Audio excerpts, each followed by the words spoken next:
मौलवी और मकड़ी की अद्भुत यात्रा। एक बार की बात है, एक छोटे से गांव में एक मौलवी रहते थे। उनका नाम था मौलवी इब्राहिम।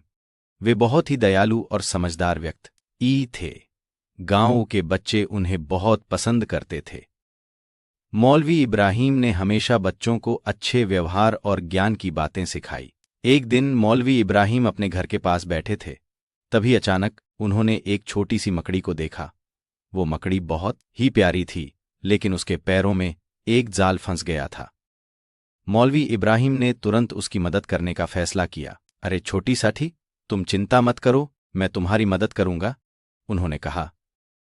मौलवी ने बहुत ध्यान से उस मकड़ी के जाल को काटा। मकड़ी ने उन्हें धन्यवाद कहा और बोली, इकराओ, आपकी मदद के लिए मैं हमेशा आभारी रहूंगी। क्या मैं आपको कुछ दे सकती हूं? मौलवी मुस्कुराए और बोले, नहीं, तुमने मुझे बहुत कुछ दिया है। तुमने मुझे ये सिखाया है कि मदद करना सबसे बड़ा उपहार है। लेकिन मकड़ी ने कहा, मैं एक जादुई मकड़ी हूं। अगर तुम चाहो तो मैं तुम्हें एक अद्भुत सफर पर ले जा सकती हूं। मौलवी इब्राहिम ने सोचा, ओखरे क्यों न एक बार कोशिश की जाए। उन्होंने हाँ कह दी। मकड़ी ने अपने जादुई जाल को बुनना शुरू किया। अचानक चारों ओर एक चमकदार रोशनी फैल गई और मौलवी इब्राहिम को लगा जैसे वे आसमान में उड़ रहे हैं। जब रोशनी थोड़ी कम हुई तो मौलवी ने देखा कि वे एक अद्भुत ग्रह पर हैं। वहां हर जगह रंग बिरंगे पेड़ और अजीबो गरीब जीव थे।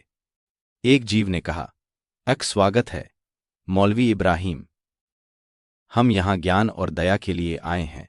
मौलवी ने पूछा, यहां का सबसे बड़ा ज्ञान क्या है? जीव ने कहा, यहां आकर समझो कि सच्चा ज्ञान वह है जो हमें एक दूसरे की मदद करने में सिखाता है।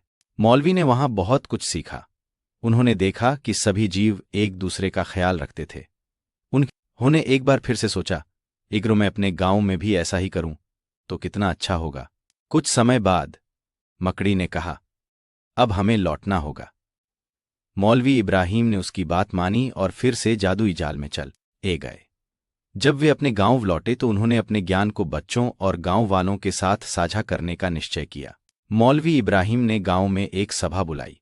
उन्होंने सभी को बताया कि कैसे उन्होंने एक मकड़ी से एक अद्भुत यात्रा की और वहां का जीवों से दया और सहयोग का महत्व सीखा।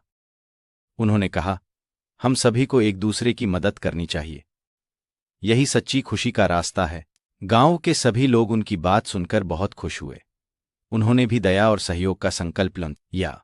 बच्चे ने भी मौलवी इब्राहिम से प्रेरित होकर एक दूसरे की मदद करना शुरू कर दिया। इस प्रकार मौलवी इब्राहिम और मकड़ी की अद्भुत यात्रा ने पूरे गांव में खुशियों का संचार कर दिया। सभी ने सीखा कि सच्चा ज्ञान और खुशी एक दूसरे की मदद करने में है। शिक्षा। इस कहानी से हमें यह सीख मिलती है कि दया और सहयोग से हम सब एक दूसरे की मदद कर सकते हैं।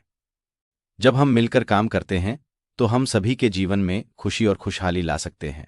प्यारे बच्चों, लाइक करो, शेयर करो और सब्सक्राइब बटन दबाकर हमारे दोस्त बन जाओ।